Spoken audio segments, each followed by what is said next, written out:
नमस्कार, मैं हूं आलोक मेहता। एडिटर्स डायरी में चर्चा जीत और हार की।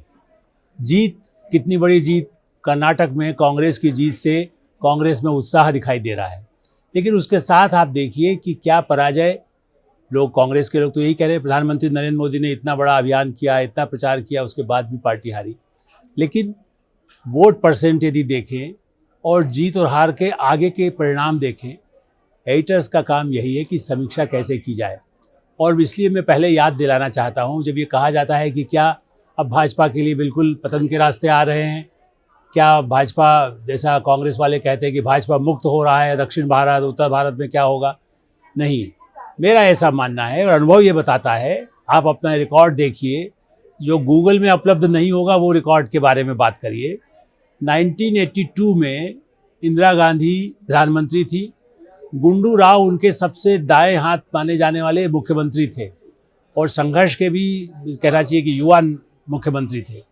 और ऐसी स्थिति में जब इंदिरा गांधी जनता पार्टी को पराजित करके बड़े पैमाने पर 80 में ही जीत के आई थी, और मैं उस समय गया 82 के दिसंबर में उस चुनाव को कवर करने के लिए, और मैंने 10 दिन कर्नाटक के विभिन्न इलाकों में मैंने यात्राएं की थी।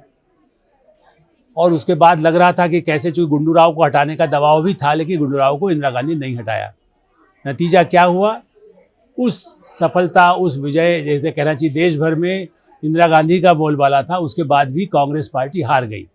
इसलिए कर्नाटक के चुनाव से ये नतीजा निकालना कि एकदम पतन हो गया या उत्थान हो गया, ये नहीं। ये ठीक है कि नया उत्साह आता है चुनाव जीतने के बाद, प्रदेश में एक नए ढंग से जो वायदे किए गए हैं उसे पूरा करने की चुनौती होगी। और असली चुनौती 2024 के लिए है। कांग्रेस ने अब उनके जो भी उत्तराधिकारी बनेगा मुख्यमंत्री पद का, किसको चुना जाएगा, डीके कुमार, उनको लेकर के क्या होगा।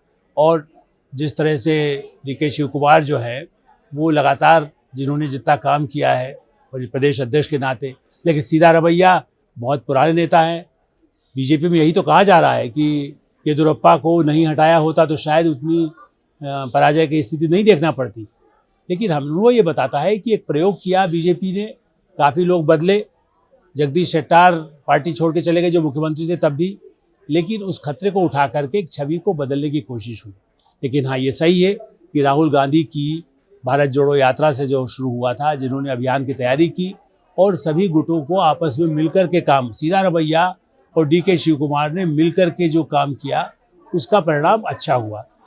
और दूसरी तरफ भारतीय जनता पार्टी में प्रधानमंत्री नरेंद्र मोदी ने, मेरी याददाश्त के हिसाब से कोई प्रधानमंत्री ने इतनी कर्नाटक की यात्रा नहीं की।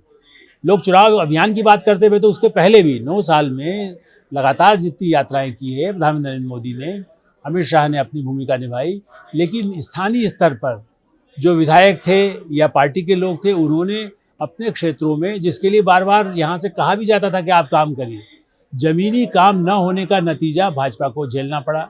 भ्रष्टाचार का जो परसेप्शन बना, उसका नुकसान हुआ। बंगलोर में यदि सड़क ठीक से नहीं काम कर रही है, बिल्कुल ही बुरी तरह से बुरा हाल हुआ, उस सब के जो एक परसेप्शन बनना भी राजनीति में बहुत ही फायदेमंद हो सकता है, नुकसानदायक हो सकता है। इसलिए मेरा यह भी मानना है कि आने वाले चुनावों के लिए भाजपा को अपनी रणनीति पर पुनः विचार करना होगा, नई रणनीति बनानी होगी। जो काम नहीं कर रहे हैं उनको बहुत ज़्यादा, जैसे कहते हैं कि दबाव बना करके उनसे काम, ज़मीनी काम के लिए तैयार करना होगा। कार्यकर्ताओं को सक्रिय होना होगा।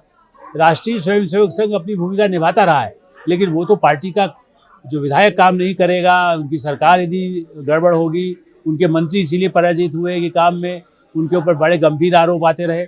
ऐसी स्थिति में, और कांग्रेस के लिए चूँकि ऐसा नहीं है कि वह सब कुछ सफल होना है, राहुल, प्रियंका, सोनिया, खड़गे, सब लोगों ने जिस तरह से काम किया है, अब क्या वही काम वो आगे के प्रदेशों में भी करवा पाएंगे और लोकसभा की उतनी तैयारी करेंगे? क्या गठबंधन के लिए आज कांग्रेस पार्टी क्या दे देगी उन लोगों को, उस गठबंधन को? जैसे कहना चाहिए ममता कांग्रेस, जो ममता जी की जो कांग्रेस पार्टी है, तृणमूल कांग्रेस, क्या उनको बंगाल में अपना नेता मान लेगी? नहीं मान सकती। क्या बिहार में सब कुछ अपने को जीरो रखकर नीतीश को या तेजस्वी यादव के बल पर लड़ेंगे, या यूपी में अखिलेश यादव का साथ लेंगे? ये एक बड़ी चुनौती, निर्णय करना होगा कांग्रेस को अपने अस्तित्व को आगे बढ़ाने के लिए। आने वाला समय तो बताएगा ही, लेकिन हम ये मानते हैं कि ज़मीनी काम, विकास के काम ये असली मुद्दे रहते हैं, हमेशा रहेंगे। कर्नाटक के सबक सबके लिए, समाज के लिए, देश के लिए और देश के भविष्य के लिए भी निर्णायक साबित होंगे। धन्यवाद, नमस्कार।